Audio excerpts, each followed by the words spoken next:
brothers and sisters of Burkina Faso, sons and daughters of Africa, and to all the people across the world who still hold faith in justice, watch me until the end. Today I speak to you with a heart that is heavy, yet with a spirit that remains unbreakable. NATO, this military alliance that has shattered nations, that has spread war under the banner of peace, now has the audacity to declare that Ibrahim Traoré is a threat. They claim I am dangerous. Dangerous to whom? To what? I am a danger only to those who seek to enslave Africa once more.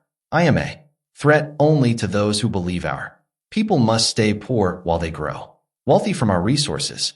If that is their meaning, then yes, I am their threat, and I will never apologize for it. NATO dares to speak of security when they are the ones who have destabilized entire continents. Wherever NATO plants its flag, it leaves behind ashes and ruin, broken families, and stolen wealth. And now they point their finger at Burkina Faso, at me, at our people, and claim we are the problem. No, the problem is not here in Ouagadougou. The problem lies in Washington, in Paris, in Brussels, in London. The problem is not Africa's dream of sovereignty. The problem is the West's refusal to relinquish its colonial greed. I say it clearly and without fear. I will not surrender. I will not kneel before NATO. I will not bow before the IMF. I will not accept the dictates of the European Union. My duty is to my nation, to my continent, to my ancestors, who fought with blood and sweat for freedom. My duty is to the generations of Africans yet to be born who deserve to inherit a land that is free, strong, and sovereign. For them, I will stand. For them, I will resist. For them, I will be a threat to the oppressor. They call me dangerous because I speak truth. They call me dangerous because I refuse to allow French troops to occupy our soil. They call me dangerous because I declare we will use our own gold, our own uranium, our own cotton, our own land, to develop ourselves rather than exporting everything to Europe. They call me dangerous because I dare to say that Africa does not need charity. Africa does not need aid. Africa needs its resources, and we have them. Burkina Faso is not poor. Africa is not poor. We are rich beyond measure, yet our riches are stolen before they ever reach our children. NATO fears not my weapons, but my words. They fear not my army, but my vision. They fear not my power, but the awakening of Africa. Because when Africans see that we can stand up, when we see that we can say no, when we see that we can reclaim what is rightfully ours, then the whole colonial system begins to tremble. That is why they declare me a threat. That is why they want to silence me. But let me tell them today, you can call me whatever you wish. You can sanction me. You can send your media to demonize me. But you will not stop this movement. Burkina Faso will not be intimidated. We have walked through fire before. We have faced famine. We have faced destruction. We have faced poverty. And we survived. Today, we are stronger. NATO may possess all the missiles, all the planes, all the tanks, but we possess something they do not: conviction. We have something they cannot buy: dignity. We have something they will never understand: the courage of a people who refuse to be slaves ever again. To the leaders of NATO, I say this: you call me a threat because you see your time is over. You see Africa is no longer bowing its head. You see the youth rising. You see your puppet regimes collapsing. You see your military bases being shut down. And you know that a free Africa means the end of your empire. That is what you fear. That is why you label me a threat. But your fear is proof of our strength. Let me tell you why NATO and the West can no longer control us. We have studied their playbook. We know their tricks. First, they come with promises: aid, investment, security. They speak sweet words. They bring smiles. They sign agreements. Then they demand access to our land, our minerals, our soldiers. And before you know it, your sovereignty is gone. That is how they controlled Africa for decades, but no more. We reject their aid if it means surrender. We reject their loans if it means chains. We reject their bases if It means occupation. We will stand on our own feet. They tell us we need them. They tell us, without them we will starve. They tell us without them we will collapse. Lies. Burkina Faso has gold, uranium, manganese, fertile land in the hands of its sons and daughters, ready to work.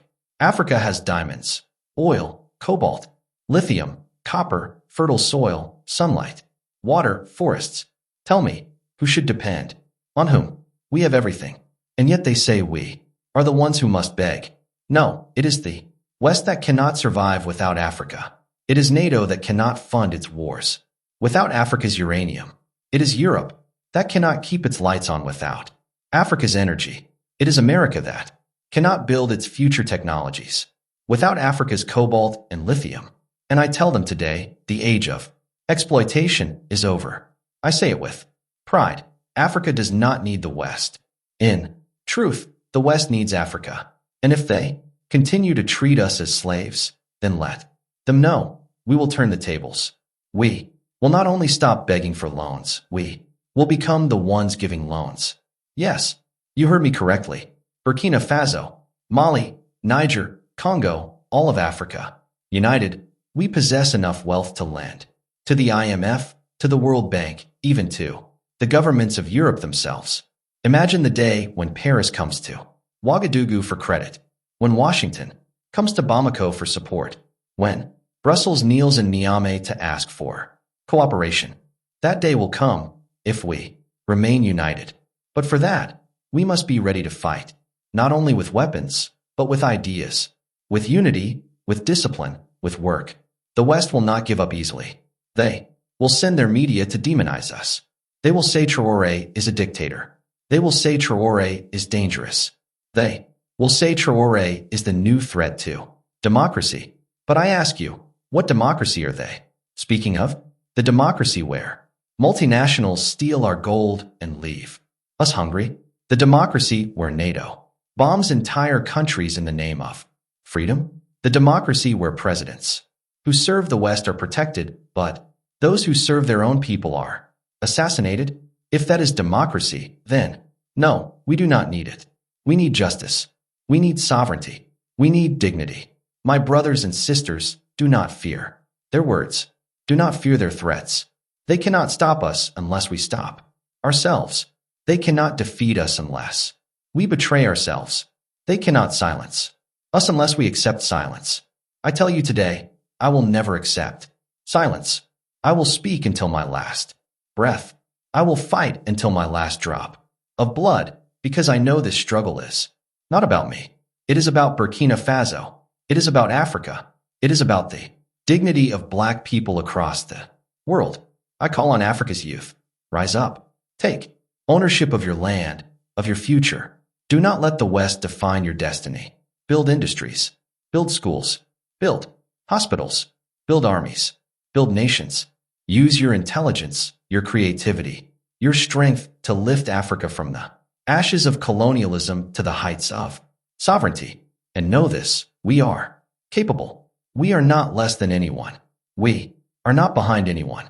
We are only enslaved by chains that we can break. To NATO, to the West, to those who fear us, I say this, your time is over. You can declare me a threat. You can isolate me. You can sanction me. You can even kill me. But you cannot kill this idea. You cannot kill this fire. You cannot kill this Africa that has awakened. For every Traore you silence, 1,000,000 more will rise. For every leader you assassinate, 100 more will emerge. For every revolution you try to crush, 1,000 more will ignite. Burkina Faso will not surrender. Africa will not surrender. I will not surrender. Let the world hear it loud and clear. We are ready to take back what is ours. We are ready to build a future where Africans walk tall, free from NATO's shadow, free from Europe's chains, free from the IMF's lies. And if that makes me a threat, then I am proud to be the greatest threat the West has ever faced. NATO speaks of security, yet everywhere it steps, it leaves behind destruction and despair. They present themselves as guardians of peace, but peace never follows in their footsteps. They arrive wearing the mask of protection, speaking the language of defense, Yet when that mask is pulled away, all that is left is chaos. They make promises of stability, but the trail they leave behind is one of pure instability. They claim to defend lives, yet the outcome is always graves, tears, and a silence that falls where voices once thrived. What form of security is it when schools are reduced to rubble, when families are ripped apart, when children must grow up without parents because of bombs that fell claiming to protect? What kind of security is it when economies lie in ruins, when communities are displaced, when entire generations are forced to carry scars they never earned? That is not security. It is devastation disguised as defense. Their armies march under banners of cooperation, but for them, cooperation means domination. Their planes fly overhead, claiming to deliver order, yet all they drop is destruction. In their parliaments and councils, their speeches are filled with words like freedom, democracy, and stability. But these are merely words used to conceal an ugly truth. For if their actions truly match those words, the world would be a safer place today, not more dangerous. Their concept of security is built upon fear. They want the world to fear them, to obey them, to rely on them.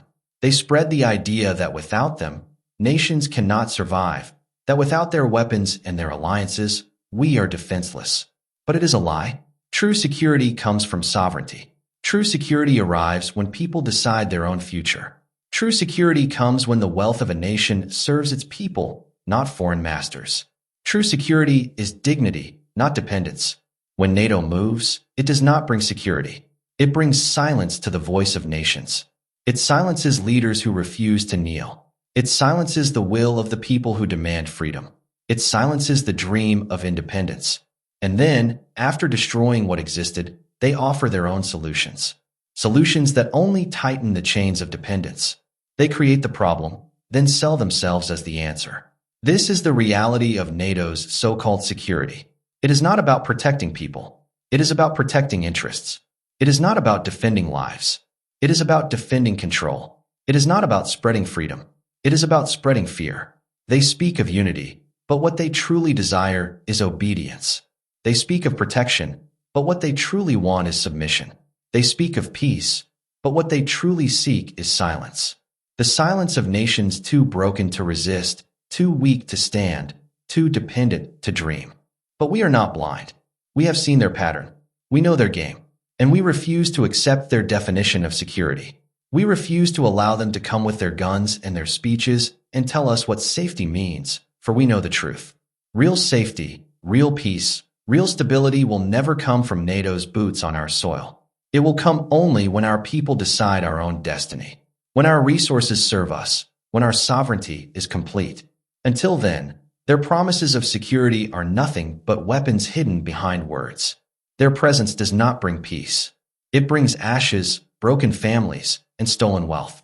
They arrive with grand speeches, speaking of cooperation, speaking of security, speaking of partnership. But once their boots touch the ground, the truth is revealed. Peace is not their mission. Prosperity is not their goal. They do not come to build. They come to dismantle. They do not come to give. They come to take. Wherever they go, families pay the highest price. A father who should be working the land is instead buried beneath it. A mother who should be raising her children is forced to flee with them into the unknown. Children who should be in school learning to shape the future are left wandering the ruins of what used to be their homes. This is the reality that follows their presence. A trail of grief, a harvest of pain. They speak of peace. Yet the sound they leave behind is not laughter in the streets, but cries in the night. They speak of stability, yet the ground they touch becomes unstable, shaking under the weight of fear. They speak of protection, yet who do they protect? Not the people, not the families, not the children.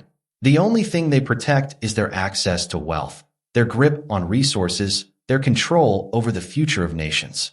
And when the dust settles, what remains? Ashes, broken walls, broken homes, broken lives. The memories of what once was, destroyed in the name of a false peace.